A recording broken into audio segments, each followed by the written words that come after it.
욥기 21장 1절에서 16절 말씀입니다. 우리 한 절씩 교대로 봉독하겠습니다. 욥이 대답하여 이르되 너희는 내 말을 자세히 들으라. 이것이 너희의 위로가 될 것이니라. 나를 용납하여 말하게 하라. 내가 말한 후에 너희가 조롱할지니라. 나의 원망이 사람을 향하여 하는 것이냐? 내 마음이 어찌 조급하지 아니하겠느냐? 너희가 나를 보면 놀라리라. 손으로 입을 가리리라. 내가 기억하기만 하여도 불안하고 두려움이 내 몸을 잡는구나. 어찌하여 악인이 생존하고 장수하며 세력이 강하냐? 그들의 후손이 앞에서 그들과 함께 굳게 서고 자손이 그들의 목전에서 그러하구나. 그들의 집이 평안하여 두려움이 없고 하나님의 매가 그들 위에 임하지 아니하며 그들의 수소는 새끼를 베고 그들의 암소는 낙태하는 일이 없이 새끼를 낳는구나. 그들은 아이들을 양떼같이 내보내고 그들의 자녀들은 춤추는구나. 그들은 소고와 수금으로 노래하고 피리 불어 즐기며 그들의 날을 행복하게 지내다가 잠깐 사이에 수월에 내려가느니라. 그러할지라도 그들은 하나님께 말하기를 우리를 떠나소서. 우리가 주의 도리 알기를 바라지 아니하나이다. 전능자가 누구이기에 우리가 섬기며 우리가 그에게 기도한들 무슨 소용이 있으랴 하는구나. 그러나 그들의 행복이 그들의 손안에 있지 아니하니 악인의 계획은 나에게서 멀구나. 아멘. 아멘.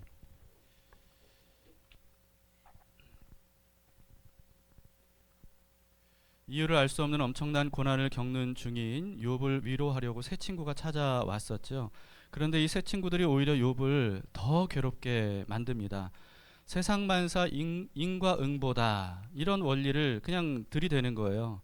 그러면서 이 욥이 이처럼 큰 고난을 당하는 이유는 분명히 뭔가 큰 잘못을 저질렀기 때문이 분명하다. 이러면서 굉장히 그 욥을 괴롭히죠. 이 친구들의 모습을 보면요, 마치 친구가 아니라 피의자를 신문하는 어떤 검사, 경찰, 뭐 이런 어떤 모습인 것 같습니다. 셋 중에 한 명만 그러는 게 아니고 셋 다 그래요. 그리고 갈수록 더 강도를 높입니다. 욥을 계속 몰아세워요. 안 그래도 욥은 굉장히 지금 슬프고 아프고 힘든 상황 아니겠습니까? 모든 것들을 한꺼번에 다 잃어버렸고 심지어 가족조차도 다 잃어버렸단 말이죠. 그런데 친구들이 오히려 위로는커녕 더 괴롭게 만들고 있는 이런 상황입니다. 사실 욥은 친구들을 상대하지 않으려고 했어요. 그런데 이 친구들이 욥을 그냥 가만히 내버려 두지 않는 겁니다. 그래서 오늘 본문에서는 다시금 욥이 또 친구들을 상대할 수밖에 없기 때문에 친구들에 대해서 대해 이야기를 하죠. 친구 중에 소발이라고 하는 사람이 앞서 바로 앞에서 악담 같은 비난을 정말 욥에게 쏟아냈습니다. 그 말을 다 들은 욥이 친구들에게 이렇게 다시 부탁을 해요. 1절에서 3절을 보시면 욥이 대답하여 이르되 너희는 내 말을 자세히 들으라. 이것이 너희의 위로가 될 것이니라. 나를 용납하여 말하게 하라. 내가 말한 후에 너희가 조롱할지니라. 제발 자기 말을 끝까지 좀 들어봐 달라는 거예요. 조롱을 하더라도 한번 끝까지 내 말을 경청하고 난 다음에 한번 조롱을 하면 좋겠다라고 하는 거죠. 너희가 나를 위로할 수 있는 방법은 다른 게 아니라 내 말을 잘 들어주는 것이다.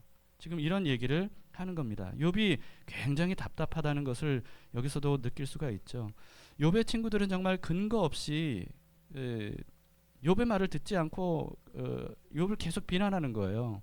그러니까 사실 앞서 욥은 어떻게 했냐면요, 이제는 더 이상 친구들을 상대하고 싶어 하지 않았는지 하나님을 향해서 이제 기도를 막 쏟아냈단 말이죠. 그런데 하나님을 향하고 있는 욥 사이에 자꾸 친구들이 끼어드는 거예요. 너 왜 그렇게 말하냐? 너 왜 그렇게 기도하냐? 너 왜 자꾸 그런 태도를 하느냐? 너 왜 자꾸 무죄하다고 억울하다고 그렇게 얘기를 하느냐? 라고 하는 거예요. 오히려 욥의 기도, 욥의 말, 여기에 대해서 자신들이, 친구들이 피해를 입은 것처럼, 비난을 받은 것처럼 그렇게 불쾌해하면서 심지어 분노까지 합니다. 여기에 대해서 욥은 4절에서 이렇게 얘기합니다. 나의 원망이 사람을 향하여 하는 것이냐? 내 마음이 어찌 조급하지 아니하겠느냐? 그러니까 지금 나는 사람을 향해서 원망하는 게 아니다. 하나님을 향해서 나는 지금 나의 억울함을 하소연하는 건데 왜 자꾸 끼어드냐는 거예요. 이제 자기는 살 날이 얼마 남지 않은 것처럼 몸이 너무 쇠약해졌기 때문에 조급한 마음으로 하나님을 향해 나아가고 싶다. 날 좀 내버려 달라. 이런 얘기죠. 5절 6절을 보세요. 너희가 나를 보면 놀라리라. 손을 입을 가리리라. 내가 기억하기만 하여도 불안하고 두려움이 내 몸을 사로잡는구나. 지금 고통을 겪고 있는 내 모습을 보면 이 내 처지를 보면 지금 얼마나 처참한지 너희가 알지 않느냐 하는 거예요. 내게 일어난 일들을 지금 나는 돌이켜 보기만 해도 나는 정말 두려워 떨 수밖에 없고 불안해서 고통스럽다, 이런 얘기입니다. 그런 다음에 욥은요 이제 자신이 하려고 하는 말을 본격적으로 시작을 해요. 욥의 친구들은 어떤 원리로 지금 계속해서 욥을 몰아세웠냐 하면 인과응보, 그러니까 뭔가 큰 잘못을 저질렀기 때문에, 그렇기 때문에 이런 큰 고난을 겪는 것이 분명하다, 이런 원리로 지금 욥을 계속 몰아세웠던 거 아니겠습니까? 그런데 욥은 그런 논리가 듣기에 굉장히 설득력이 있지만, 옳은 것처럼 보이지만, 그러나 현실과는 너무 다르다라고 하는 것을 얘기하는 거예요.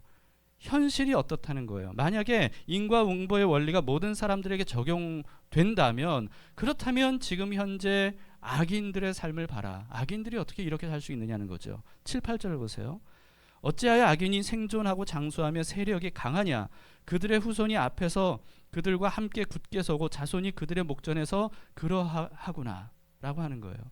친구들의 말대로 악한 사람들은 잠깐 좋아 보이는 것처럼 보이더라도 즉각 심판을 받고 즉각 단명하고 어떤 이런 일들이 일어나야 되는데, 현실을 보라는 거예요. 현실은 그렇지 않다는 겁니다. 악인들이 잘 되는 거 보지 않느냐, 심지어 대대 자손 대대까지 다 잘 되고 부하게 살지 않느냐 하는 거죠. 물론 악인들 중에는요 자신이 자초한 잘못으로 인해서 고난을 당하고 또 심지어 일찍 단명하는 사람들도 있어요. 그러나 분명한 사실은 뭐냐 하면 모든 악인들이 다 그런 건 아니라는 거예요. 악인들 중에는 분명히 떵떵거리면서 살고 편안하게 살고 심지어 죽을 때도 편안하게 죽는 사람들이 많다는 거죠. 이걸 어떻게 설명할 수 있겠냐라고 하는 겁니다.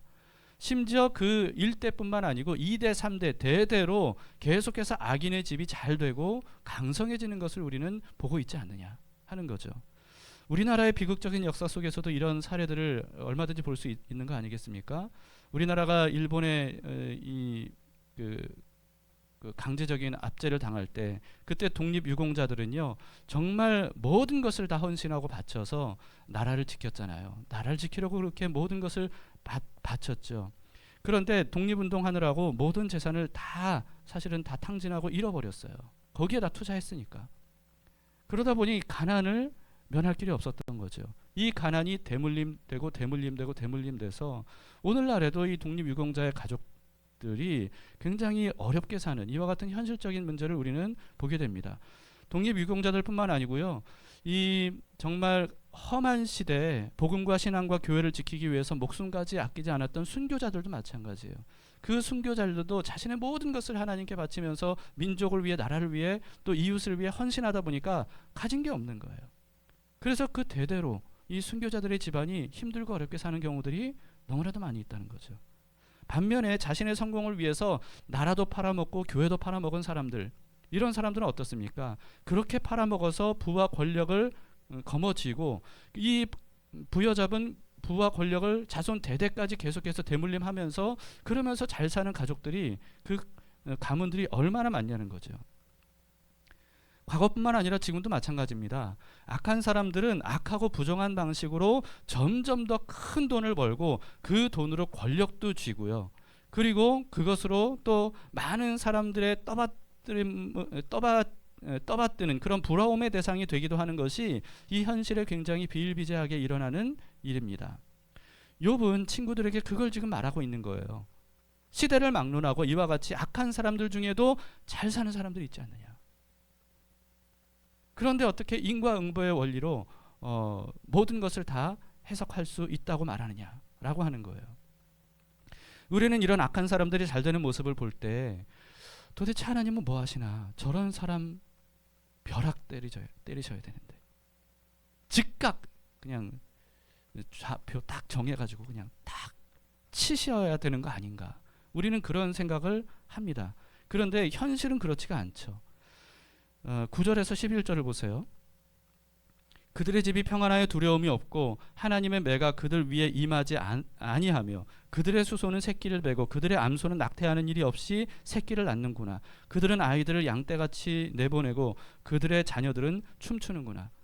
이런 사람들이 벌을 받아야 되는데 오히려 벌을 받지 않고 다른 사람들은 겪는 어떤 그 불이익도 당하지 않는다는 거예요. 가축들이 낙태도 하지 않고 점점 더 많은 새끼를 낳아서 더 많은 부유함, 돈이 돈을 낳고 가축이 가축을 낳고 이런 일들이 있다는 거죠.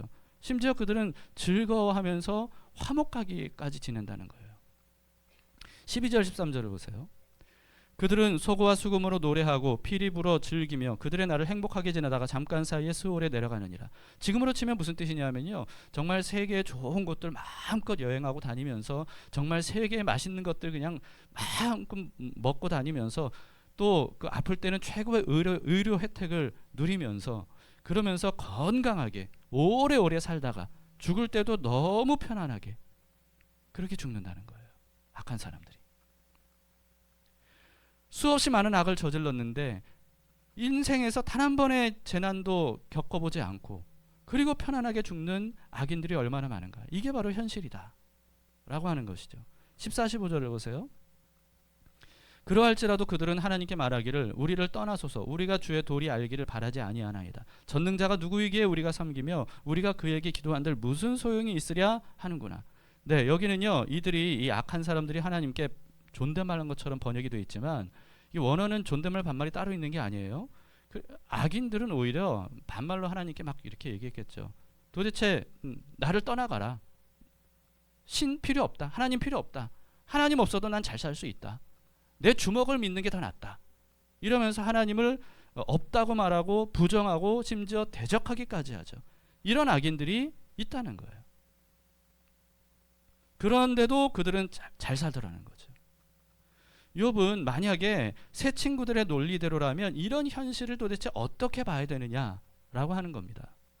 욥은 이와 같이 명백한 악인들이 형통한 현실을 통해서 역으로 이렇게 생각해 볼 수 있다는 거예요. 악인들 중에 이렇게 형통한 사람이 있다는 것은 의인들 중에 고난당하는 사람들도 있다는 것이다. 너희들은 나를 인과응보의 원리로 내 죄 때문에 내가 고난을 당한다고 말하지만 악인들이 죄를 범했음에도 이렇게 형통한 것을 보면 의인들도 죄를 범하지 않았음에도 죄 때문이 아닌데도 고난당하는 일들도 있다. 이런 얘기를 하는 것이죠. 실제로 의인들 중에 고난당하는 사람들이 사실은 얼마나 많이 있습니까? 뭐 성경에도 그런 사람들이 굉장히 많이 등장하고 있죠. 대표적으로 아벨은 의로운 사람이었잖아요. 선한 사람이었잖아요. 그런데 악한 가인에 의해서 살해를 당하는 그와 같은 끔찍한 어려움을 당했죠. 그리고 또 요셉도 보세요. 요셉도 그렇잖아요. 얼마나 많은 고난을 당했습니까? 모세도 그랬어요. 다윗도, 다니엘도, 스데반도 등등등 얼마나 많은 사람들이 성경에만 보더라도 정말 의인들인데 고난당한 사람들이 얼마나 많이 있습니까? 그 중에 가장 대표적인 예수 그리스도. 여러분, 그 앞서 말씀드린 이 성경의 인물들은요, 그래도 그 아담의 후손이잖아요. 근데 예수님은 새 아담으로 오신 분이란 말이에요.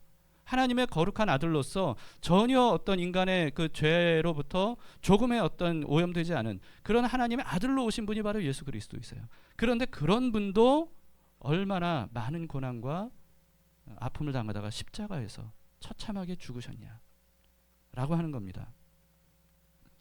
그런데 어떻게 고난은 죄에 대한 형벌이다 라고 하는 이런 공식을 모든 사람들에 적용하겠느냐는 거예요.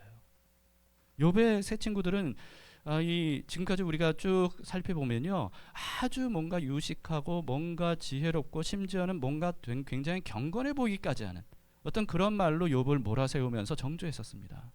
그런데 욥은 말해요. 너희들은 지혜자가 아니다. 너희의 말에는 지혜가 없다. 이렇게 말합니다. 욥기 17장 10절에 너희는 모두 다시 올지니라 내가 너희 중에서 지혜자를 찾을 수 없느니라. 어쩌면 이 말이 친구들을 좀 이렇게 막 분노하게 했던 것 같아요. 왜냐하면 이 세 사람은요, 지혜자들이 많은 곳으로 유명한 도시들에서 온 친구들이거든요. 그러니까 자신들의 지혜로 이 욥을 설득할 수 있다고 생각하고 지혜를 총동원했어요. 그런데 욥이 뭐라고 대답해요? 너희 중에 지혜자가 없다. 이런 말을 하죠. 그러니 화가 났을지도 모르겠습니다. 그런데 여러분, 진짜 욥의 말처럼 세상이 인과응보의 원리대로 돌아가는 게 아니라면 그러면 어떤 생각이 드세요? 한번 생각해 보세요. 진짜 죄인들이 벌을 받지 않고 의인들이 복을 받지 않고 이게 우리 현실이라면 그럼 어떤 생각이 드세요? 선하고 의롭게 살려고 그토록 애쓰고 노력했던 거 이게 헛된 일처럼 보이지 않습니까? 그리고 또 하나님을 이렇게 대적하는 사람들이 잘 사는 것, 평생 잘 살다가 편안하게 죽는 것 이런 걸 보면 아 하나님 잘 믿고 말씀대로 사는 거 그걸 위해서 얼마나 애쓰고 힘썼는데 얼마나 많은 손해를 감수하면서까지 그렇게 살았는데 아 그러면 너무 헛된 일이 아닌가 뭐 이렇게 여겨질 수 있을 거예요. 하나님이 정말 살아계시고 그리고 공의로우신 분이라면 그렇게 하면 안 되는 거 아닌가. 의인들은 잘 되게 하시고 그리고 악인들은 즉각 처단하셔야 그래야 하나님이 살아계신 것이고 그래야 하나님의 공의로우심이 아닌가. 우리는 그런 생각 때문에 때로는 회의감에 빠질 때도 있습니다. 그래서 성경에는요, 이 악인의 형통에 대해서 하나님께 문제 제기한 사람들이 있었어요. 또 의인의 고난에 대해서도 마찬가지죠. 근데 이런 하나님께 문제 제기를 한 사람들이 믿음이 연약한 초신자, 초보자 또는 어떤 하나님을 믿지 않는 이런 사람들이 아니에요. 선지자인 예레미야가 하나님께 이런 그 문제를 제기했습니다. 선지자 하박국도 그랬고요. 그리고 또 예배 인도자인 아삽도 이런 질문을 던졌어요. 악인의 형통에 대해서 불편한 마음을 하나님께 토로를 한 겁니다. 이해가 안 됩니다. 라고 하는 거죠. 하나님은 이들의 이와 같은 문제 제기에 대해서 책망하지 않으시고요. 아주 친절하게 답을 다 해주셨습니다. 왜 악인들이 형통하고 잘 사는가? 왜 의인들이 고난을 당하는가? 여기에 대해서 우리는 성경을 통해 충분히 거기에 대한 대답을 들을 수가 있습니다. 제가 5가지로 좀 정리를 해봤는데요. 첫 번째는요. 악인이 악행으로 부와 권력을 차지하는데도 하나님께서 그냥 그대로 내버려 두시는 것. 여러분 이것은 축복이 아닙니다. 오히려 이 땅에서 받을 수 있는 가장 큰 저주예요. 그렇게 악행을 저지르면서 그 악행으로 부와 권력을 잡고 살아가는 것. 그렇게 내버려 두는 것. 그게 이 세상, 이 땅, 현세에서 하나님이 주시는 가장 큰 형벌 중에 하나라는 거죠. 무슨 뜻이냐면요. 이들에게 더 이상 돌이킬 기회조차 하나님이 주시지 않는 거예요. 하나님께서 아무리 경고하시고 아무리 말씀하셔도 거기에 대해 들은 채도 하지 않고 계속해서 무시하면서 자기가 원하는 대로 악을 저지르며 사는 사람들, 이런 사람들에 대해 하나님은 언젠가는 더 이상 말씀하지 않으십니다.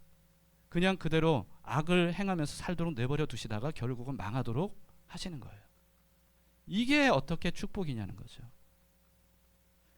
로마서에서 바로 그 부분을 분명히 말씀하고 있죠. 로마서 1장 24, 26, 28절에 보시면 그러므로 하나님께서 그들을 마음의 정욕대로 더러움에 내버려 두사 그들의 몸을 서로 욕되게 하게 하셨으니 그들의 몸이 서로 욕되게 사용하는 거 그걸 그냥 내버려 두셨다는 거예요. 너희들은 아무리 얘기해도 말하지 않으니까 이제는 난 버린다 하는 겁니다. 26절도요. 이 때문에 하나님께서 그들을 부끄러운 욕심에 내버려 두셨으니 또 28절에 또한 그들의 마음에 하나님 주기를 싫어하며 하나님께서 그들을 그 상실한 마음대로 내버려 두사. 네, 여러분 이 내버려 두시는 것은요 그냥 버리는 거예요. 이것은 복이 아닙니다. 악을 저질렀을 때 하나님께서 그냥 내버려 두지 않으시고 오히려 징계하신다면 이게 은혜예요. 이게 은혜. 그것을 히브리서에서 말씀하고 있습니다. 히브리서 12장 6절에서 11절 좀 긴데요. 6절에 보시면 하나님은 사랑하시는 자를 징계하신대요. 그리고 7절에 보시면 하나님이 아들과 같이 너희를 대우하시는 것이 바로 징계라는 거예요. 하나님의 아들이 아니면 징계할 이유가 없다는 거죠. 8절에 보시면 징계가 없으면 그건 사생자이고 친아들이 아니라는 뜻이라는 겁니다. 10절에 보시면요. 하나님께서 사랑하시는 자에게 징계를 주시는 이유는 오직 하나님이 우리를 유익하게 하기 위함이라는 겁니다. 11절에 그로 인해서 연단받는 자들은 의와 평강의 열매를 맺게 된다는 거예요. 무엇을 통해? 징계를 통해. 여러분 그래서 악인들이 악행을 통해서 많은 것들을 누리고 즐기며 그게 좋아 보일지는 몰라도 그러나 하나님께서 그대로 내버려 두시는 것은 그것은 축복이 아니라 오히려 하나님의 저주라는 거예요. 뭔가 잘못했을 때 하나님의 징계가 온다. 그러면 그것은 너무 무섭고 아픈 일이지만 버림받지 않았다는 증거라는 거예요. 요한계시록 3장 19절에서도요. 물은 내가 사랑하는 자를 책망하여 징계하노니 그러므로 내가 열심을 내라 회개하라 이렇게 말씀하세요. 하나님은 징계를 통해서 회개로 이끌어 가시는 겁니다. 하나님은 징계하시는 이유는 사람을 망하게 하시려는 게 아니에요. 징계의 목적은 망하는 게 아닙니다. 오히려 세우시는 거예요. 돌이키게 하시는 거예요. 이것이 사랑이고 은혜라는 거죠. 그래서 악인들의 무사 형통, 여러분 이것은 좋은 게 아니고요. 가장 위험한 일입니다. 이집트의 파라오처럼 끝까지 완악하게 돌이키지 않는 것. 하나님께서 그 완악함을 그대로 내버려 두셨다고 하잖아요. 이건 가장 위험한 것이고 가장 큰 저주라고 한다는 거죠. 두 번째는요. 하나님은 결국 모든 악인들을 그 행위대로 심판하실 것이라고 말씀하세요. 그리고 의인들은 그 믿음대로 구원과 영생을 주실 것이라고 말씀하십니다. 이사야 3장 10절 11절에 보시면 너희는 의인에게 복이 있으리라 말하라. 그들은 그들의 행위의 열매를 먹을 것이며 악인에게는 화가 있으리니 이는 그의 손으로 행한 대로 그 보응을 받을 것임이니라. 자, 여러분 인과응보가 잘못된 건가요? 틀린 건가요? 틀린 게 아니에요. 틀린 게 아닌데 사람들이 어떻게 생각하냐면 인과응보를 현세에 일어나는 인과응보로만 생각해요. 그러나 진짜 인과응보, 권선징악은 언제 일어나는 거냐 하면 현세에 일어나지 않을 수 있고요. 최종적으로 죽은 후에 다시 말해서 영원한 세계에서 반드시 인과응보, 권선징악의 일들이 일어난다는 거죠. 그 심판이 있다는 거예요. 그렇기 때문에 현세에는 악인들이 하나님을 부정하고 하나님의 공의와 어떤 하나님의 그 심판을 비웃으면서 편안하게 평생 살다가 편안하게 죽을 수는 있을지 몰라도요. 그 후에는 영원히 후회할 수밖에 없는 심판을 당하게 된다 하는 것이죠. 근데 문제는 뭐예요? 누구도 그것을 확인할 길이 없다는 거예요. 확인이 안 되잖아요. 그러니까 사람들이 그걸 안 믿는 거예요. 그러나 의인은 무엇으로 살아요? 의인은 믿음으로 말미암아 살아요. 믿음으로. 무엇에 대한 믿음? 하나님과 하나님 말씀에 대한 믿음. 하나님의 공의로우심에 대한 믿음. 하나님이 살아계시고 하나님이 결국은 악인은 벌하시고 의인은 세우신다는 이와 같은 약속의 말씀을 믿는 그 믿음으로 사는 게 바로 의인입니다. 그래서 그 믿음을 가진 사람은 의롭게 살려고 애쓰고 노력하고 그리고 주님 없이는 안 되기 때문에 주님을 끝까지 붙잡고 의지해요. 그러나 악인들은 어때요? 악인은 사회 심판을 믿지 않는 게 아니라 믿고 싶어 하지 않아요. 그렇기 때문에 부정합니다. 현세의 부와 권력을 누렸던 그리고 추구했던 사람들이 누구냐면 예수님 시대 사두개인들이었어요. 사두개인들은요 부와 권력을 잡고 있었던 사람들인데 그들이 제사장 집단이었어요. 제사장 집단인데도 이들의 믿음이 무엇이냐면요 죽으면 끝이라는 거예요. 영혼은 없다는 거예요. 영적인 세계에 없다는 거예요. 그런 것들을 다 부정했어요. 부활도 부정했어요. 이게 사두개인들이에요. 오늘날 교회 안에도 사두개인 같은 사람들이 많습니다. 애써 죽음 이후에 하나님의 영원한 것에 대한 말씀을 부정해요. 그러면서 현세를 추구해요. 이 현세에서 잘 먹고 잘 사는 게 최고라는 거예요. 하나님도 그것을 위한 도구로만 생각하는 사람들이 교회 안에도 많이 있습니다. 그러나 그것은 사두개인이에요. 이들이 제사장 집단이라고 말씀드렸죠. 목사든 장로든 마찬가지입니다. 현세의 부와 권력과 평안과 명예를 추구하며 산다면 사두개인과 다를 밖에 없다는 거죠. 안타깝게도 이런 사람들이 교회 안에도 있다는 거예요. 그러나 여러분 하나님은 말씀하세요. 악인의 모든 악을 하나도 빠짐없이 다 알고 계신다는 거예요. 다 세고 계신다는 거예요. 그리고 남김없이 다 처벌하실 것이라고 말씀하세요. 이것이 성경에서 일관되게 말씀하시는 내용입니다. 그렇기 때문에 우리는 악인의 형통을 부러워할 필요가 전혀 없습니다. 이것을 우리가 눈뜨고 정말 믿는다면 이 악인의 형통을 보면서 우리는 오히려 그들을 불쌍히 여길 수 있어야 됩니다. 잠언 24장 1절에 이렇게 말씀합니다. 너는 악인의 형통함을 부러워하지 말며 그와 함께 있으려고 하지도 말지어다. 19절 20절도 너는 행악자들로 말미암아 분을 품지 말며 악인의 형통함을 부러워하지 말라. 대저 행악자는 장래가 없겠고 악인의 등불은 꺼지리라. 이렇게 말씀하세요. 여러분, 우리는 그래서 악인의 형통을 보면 유혹을 받기도 합니다. 아, 나도 저렇게 살 수 없을까? 저 사람은 저런 식으로 조금 뭔가 이렇게 죄와 악에 대해서 타협했더니 저렇게 잘 사네. 저게 인생의 비결인가 보다. 그렇게 생각하지 말라는 거예요.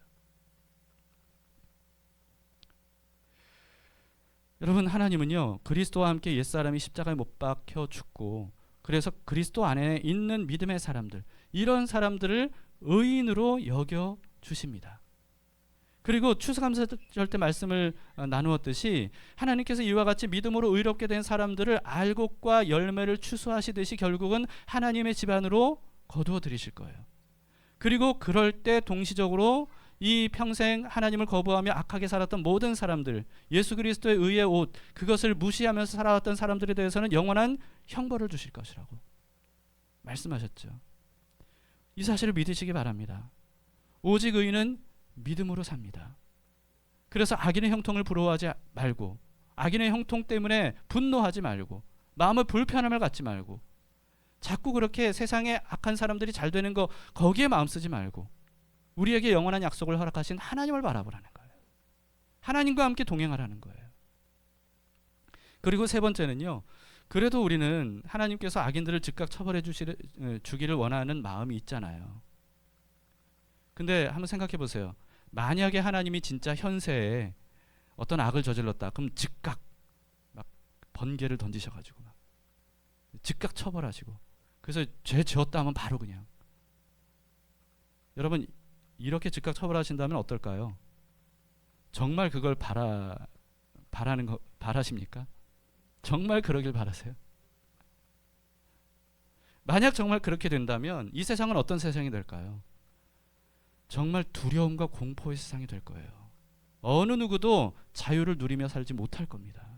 자칫 잘못하면 정말 번개 맞아 죽으면, 하나님의 심판을 즉각 받으면, 그러면 공포 속에 살 수밖에 없을 거예요. 그리고 우리는 믿음으로 구원을 얻을 기회조차 얻지 못할 겁니다. 아마 여기에 지금까지 살아있는 분들이 안 계시지 않을까, 저를 포함해서. 모든 사람들이 이미 다 심판을 받아서 이 자리에 없지 않았을까 싶습니다. 세계의 인구가 이렇게 되지 않았을 거예요.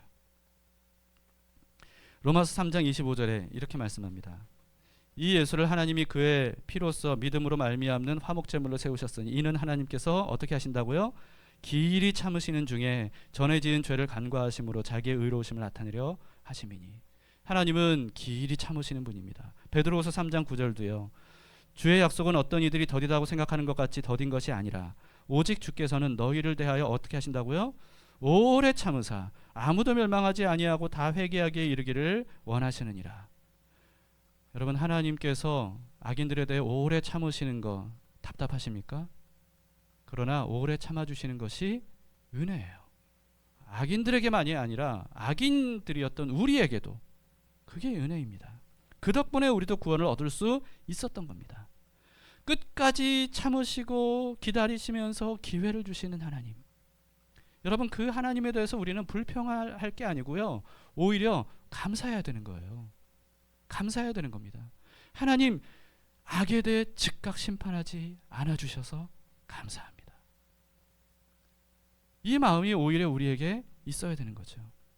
네 번째는요, 죄와 악에 대해 오래 참으시는 건 감사한 일이긴 하지만 그렇더라도 의인이 고난 당하도록 내버려 두시는 것, 여러분, 이거는 뭔가 하나님이 잘못하시는 거 아닌가요? 우리는 그런 생각이 들 때가 있죠. 아무 잘못하지 않았는데 왜 이런 고난을 당해야 됩니까? 이건 뭔가 악인을 오래 참으시는 건 그렇다 치더라도 의인은 좀 그런 일을 당하지 않도록 좀 내버려 두셔야 되는 거 아닙니까? 잘 보호해 주셔야 되는 거 아닙니까? 그러나 여러분, 많은 고난을 겪은 다윗은 이렇게 말했어요. 시편 119편 71절에 고난 당한 것이 내게 유익이라 이로 말미암아 내가 주의 율례들을 배우게 되었나이다. 어떻게 다윗의 이 말이 동의가 되십니까? 그러세요? 정말 감사한 일입니다. 고난을 통해서만 깨달을 수 있는 진리와 은혜가 있습니다. 물론 여러분, 고난은 하나님이 애초에 주신 게 아니에요. 고난은 제가 계속 반복적으로 말씀드렸듯이 인류에 쌓여진 죄악 때문에 누구에게나 다 일어날 수 있는 일들이 바로 이와 같은 고난입니다. 그런데 하나님은요, 그와 같이 인류의 죄악으로 인해 일어날 수밖에 없는 이런 고난들조차도 하나님의 선한 일을 이루시는 일의 도구로 사용하실 수 있는 지혜와 능력을 가지신 분이라는 거예요. 성경은 그것을 우리에게 말씀하고 있습니다. 로마서 8장 28절에 함께 읽어봅시다. 너무 잘하는 말씀이죠. 시작. 우리가 알거니와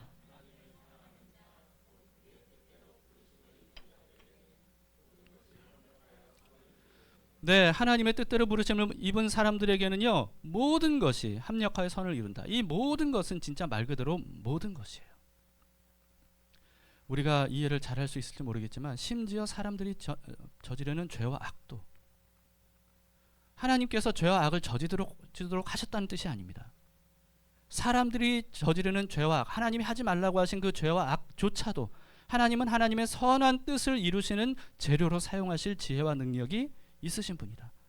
그래서 하나님께 부름받은 사람, 하나님과 함께하는 사람, 하나님을 믿음으로 만나는 사람은요, 하나님께서 그들의 삶을 붙들어 주셔서 심지어 그 사람이 잘못한 죄와 악조차도 그 사람에게 유익이 되도록 만들어 주신다는 거예요. 여러분, 이 믿음을 가질 때 과거에 내가 잘못했던 모든 것들, 거기에 대한 생각이 달라져요. 좀 이렇게, 물론 더 이상 그런 잘못을 저지르지 않기 위해 자신이 과거에 잘못했던 것들을 잊지 말아야 되지만, 그러나 동시에 감사함을 가질 수 있게 되는 거죠. 하나님, 저의 그 잘못조차도 이렇게 사용을 하시는군요 라고 하는 거예요. 요셉 이야기 어떻습니까? 여러분, 요셉이 이집트의 노예로 팔려간 것, 그것은 명백한 이 형제들의 죄와 악이었어요. 어떻게 그렇게 자기 동생을 팔아넘길 수가 있습니까? 이 명백한 죄와 악조차도 하나님은 역이용하셔서요, 오히려 그 죄와 악을 저지른 형제들이 있는 그 야곱의 가족들을 구원하시는 일에 사용하시잖아요. 하나님의 지혜와 능력은 정말 상상을 초월합니다. 여러분, 그 결정체가 십자가 아니겠습니까? 가룟 유다가 예수님을 노예값에 팔아넘긴 것, 명백한 죄예요. 그리고 또 공의회원들이 사람들을 선동해서 예수님을 로마의 반역자로 십자가에 달려 죽게 만든 것, 정말 명백한 죄와 악입니다. 빌라도가 부당한 재판을 통해서 십자가 못 박도록 내어준 것, 아무리 자기는 무죄하다고 손을 씻었지만 명백한 빌라도의 죄예요. 예수님을 십자가에 못 박아 죽인 로마 군병들, 이들도 명백한 죄예요. 십자가 달려 죽으신 예수님에 대해 침뱉으면서 조롱과 욕설을 퍼부은 유대인들, 명백한 죄입니다. 그런데 그 모든 명백한 죄들을 통해서 하나님은요, 역이용하셔서 모든 인류에게 구원을 열어놓는 엄청난 구원의 역사를 이루셨어요. 정말 하나님의 지혜와 능력은 상상을 초월합니다. 누구도 상상해 본 적이 없는 방법으로 하나님이 인류를 구원하신 거예요. 이게 바로 하나님의 지혜와 능력이죠. 여러분, 그 하나님을 믿으시기 바랍니다. 우리에게 일어나는 모든 죄와 악, 인류가 저지르는 죄와 악, 그리고 또 뿐만 아니라 모든 고난조차도 하나님은 그것을 나를 위해 합력하여 선을 이루도록 하실 수 있는 분이라는 거예요. 이 사실을 믿으시기 바랍니다. 초대교회도 마찬가지입니다. 박해와 순교를 당한 것을 보세요. 억울한 희생이었지만 그들의 희생을 통해 얼마나 많은 사람들이 구원을 얻고 그리스도를 만났습니까? 하나님은 그렇게 사용하실 수 있다는 거예요. 이처럼 의인에게 고난을 허락하시는 이유, 그것은요, 눈에 보이는 현실이 전부가 아님을 알게 하시려는 하나님의 교육 방법 중에 한 방법입니다. 수많은 사람들이 고난을 통해서 영적인 눈을 떴어요. 알지 못했던 것들을 알았습니다. 깨닫지 못했던 것들을 깨달았어요. 고난이 아니었다면 절대로 보지 못했을 것들을 보고 알게 되었던 겁니다. 심지어 그래서 우리는 욥의 마지막에 어떻게 고백하는지도 우리는 알잖아요. 욥기 42장 5절에 내가 주께 대하여 귀로만 듣기만 하였사오나 이제는 눈으로 주를 배웁나이다. 고난을 통해 욥이 얻은 유익이에요. 하나님은 우리에게도 이와 같은 유익을 주실 수 있습니다. 다섯 번째로요, 고난당할 때 고난만 있는 것처럼 여겨지죠. 우리는 고난당할 때는 진짜 이 고난에 깊이 빠져들어서 고난만 있는 것처럼 여겨져요. 근데 사실은 그렇지 않습니다. 하나님은 고난 중에도 함께 하세요. 고난의 신음소리를 하나도 남김없이 다 듣고 계십니다. 그리고 우리에게 우리가 느끼지 못하고 깨닫지 못한다 할지라도 그때그때마다 필요한 은혜를 베풀어 주셔요. 온통 고난처럼 여겨지고 그게 전부인 것처럼 느껴지도록 하는 것은 마귀의 거짓말이에요. 우리는 거기에 속아서는 안 됩니다. 하나님은 오히려 고난당하는 사람들과 더 깊이 함께 하세요. 우리도 자녀들이 여럿이 있다고 생각해 보세요. 그 중에 누구한테 가장 먼저 달려갑니까? 막 울고 아프다고 하고 뭔가 넘어지고 어디가 다치고 이러면 즉각 달려가잖아요. 그런 것처럼 하나님도 똑같은 마음이에요. 특히 고난 당하는 사람을 하나님은 더 지켜봐 주시고 함께 하시고 보듬어 주시고 필요한 은혜를 베풀어 주십니다. 고난은 하나님께 버림받은 증거가 절대 아닙니다. 오히려 고난은 더 가까운 하나님의 은혜를 경험할 수 있는 기회예요. 거기에 눈을 떠야 됩니다. 시편 84편 6절 7절에 보시면 그들이 눈물 골짜기를 지나갈 때, 눈물 골짜기, 고난의 골짜기예요. 지나갈 때 그곳에 많은 샘이 있을 것이며 이른 비가 복을 채워주나이다. 그들은 힘을 얻고 더 얻어 나아가 시온에서 하나님 앞에 각기 나타나리이다. 눈물 골짜기를 지나가는 사람에게 하나님께서는 그 골짜기를 끝까지 지나갈 수 있도록 은혜를 베풀어 주세요. 이걸 깨달으면요, 끝까지 완주할 수 있습니다. 광야를 어떻게 완주할 수 있습니까? 하나님이 은혜를 베풀어 주시기 때문에 완주하는 거예요. 이스라엘 백성들이 어떻게 40년 동안이나 광야 삶에서 생존할 수 있었고 가나안 땅에 결국은 들어갈 수 있었습니까? 하나님이 그때그때마다 매일 매순간마다 하나님께서 필요한 은혜를 베풀어 주셨기 때문입니다. 우리도 마찬가지예요. 우리가 하나님의 그 은혜를 깨달으면요, 고난을 끝까지 완주할 수 있습니다. 그러나 마귀의 속삭임에 속아 넘어가서 고난뿐이라고 생각하고 그 고난 안에 깊이 침잠되면 그러면 어려운 거예요. 여러분, 자신의 상황과 처지에만 몰두하지 마세요. 자신의 처지와 상황에만 몰두하지 말고요, 나를 사랑하시는 하나님이 지금 이 순간 나와 함께 하신다. 지금 이 순간 나에게 가장 필요한 은혜를 베풀어 주신다. 이 광야를 통과할 수 있도록 하나님은 지금도 길을 인도하고 계시고, 그리고 지금도 내게 필요한 만나를 베풀어 주시고, 지금도 우리의 삶을 지켜보호하신다. 이 사실을 믿을 때 우리는 광야를 통과할 수 있습니다. 모든 고난을 완전히 뒤덮을 만한 하나님의 사랑과 은혜를 알게 되기를 바랍니다. 그래서 그런지 욥은요, 오늘 본문 마지막 절에서 이렇게 말해요. 16절입니다. 같이 읽어봅시다. 시작. 그러나 그들의 행복이 그들의 손 안에 있지 아니하니 악인의 계획은 나에게서 멀구나. 여러분, 악인들의 행복이 그들의 손에 있지 않다고 욥은 말해요. 현실을 보면 악인들이 잘 먹고 잘 살다가 편안하게 죽고 대대로 그 혜택을 누리는 것처럼 보이지만 그들의 행복이 그들의 손 안에 있지 않다고 욥은 말해요. 그렇기 때문에 자신은 그들과 함께하지 않겠다는 거예요. 악인들의 계획에 동참하지 않겠다는 거예요. 악인들이 사는 방식으로 살지 않겠다는 거예요. 복 있는 사람은 어떤 사람입니까? 이와 같이 악인의 형통을 부러워하지 않고, 악인의 길에 서지 않고, 악인의 자리에 앉지 않고, 오히려 하나님을 바라보며 하나님의 말씀을 묵상하고 하나님을 믿고 의지하면서 하루하루 살아가는 사람, 이런 사람이 복 있는 사람이라는 겁니다. 왜 그렇죠? 그 모든 고난이 아깝지 않을 정도로 하나님은 결국 우리에게 영원한 은혜를, 복을 베풀어 주시기 때문입니다. 고난 중에도 하나님의 말씀을 따라서 성령님께서 인도하시는 대로 사는 사람, 이런 사람이 복 있는 사람입니다. 이 짧은 현세가 굉장히 길게 느껴질 수 있어요. 그러나 우리는 영생에 들어가게 되면 깨닫게 될 겁니다. 아, 이 땅에서의 100년 현세, 그것은 눈 깜짝할 사이였구나. 그 고난은 아무것도 아니었구나.